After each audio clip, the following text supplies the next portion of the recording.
Ang kinakasama niya na si Jocelyn Trinidad, 43 years old, ay isang domestic helper sa Riyadh din at hingi ng tulong na makauwi dahil finish contract na yung January 16 pa. Ano daw ang problema? Bakit hindi pa siya nakakauwi nung January 16? Ano raw po tatapusin daw po yung ikama. Pag hindi daw po natapos yung ikama niya, magmumulta daw siya ng 5,000 real. Bakit tatapusin yung ikama? Tapos na nga yung... Hindi ko nga po mamalam Wala po akong idea sa ganun Kailan mo huling nakausap yung kinakasama mo? Ito Ngayong po, araw na ito? Opo. Ngayon na lang po hindi siya sumasagot. So, nasaan siya ngayon? Wala na po, hindi na siya nasagot kasi bantay sarado na raw po siya ng amo niya. So, nandun pa siya sa amo niya? Opo. Kahit na tapos na yung kanyang kontrata nung January 16 pa? Opo, ma'am. Pinapasweldo naman siya? Opo, ma'am. Napapasweldo Okay naman siya. Pero gusto na niyang umuwi? Gusto niya lang po talaga ng... Dahil rin sa nangyayari doon Opo, siguro, ninervous, natatakot na siya. Gusto niya rin po. Ang mangyayari nito, Joseph, ay ipapaabot ito sa local recruitment agency niya, yung sa Mayon Yes, ma'am. International. Pero kailangan yung Saudi counterpart din ang mag-ayos ng kanyang exit visa. Katulad din nung Yes, ma'am. sa mama.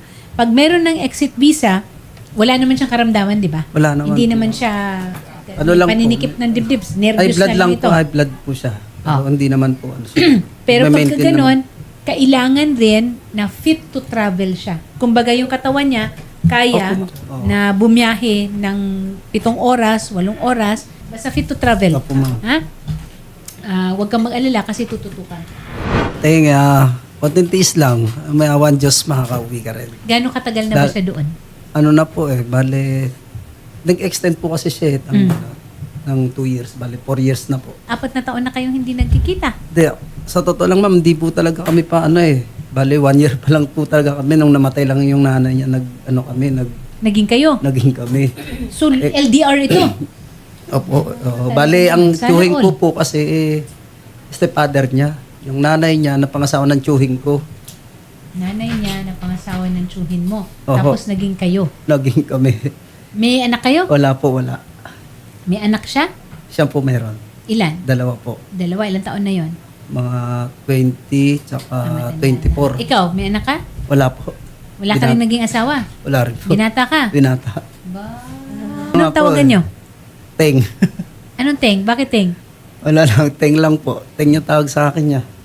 May term of endearment sila. O, sige. Teng, teng, teng, teng. Ayun na nga, Teng. Mag-iingat ka dyan lagi, Teng. Ah.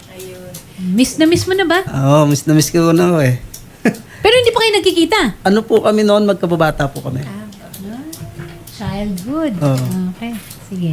Sir, kahit di naman po natin makausap si Attorney Sherilyn Malonzo, nabigay na po namin yung impormasyon po Yes, ni ma'am. Ma'am Jocelyn. Ma'am. So, mamaya po, magbibigay po kami ng update. Once po na makakuha po kami ng update kay Attorney Malonzo. Yes po, ma'am. Salamat po, sir. Magandang hapon Salamat po. din po kay... Salamat. Sabi na lang po kay Idol. Maraming sir, maraming nanonood salamat po si po. Idol. Idol. Sige. Idol, salamat ka. dito. Ay, so, Salamat, sir. Magandang hapon po.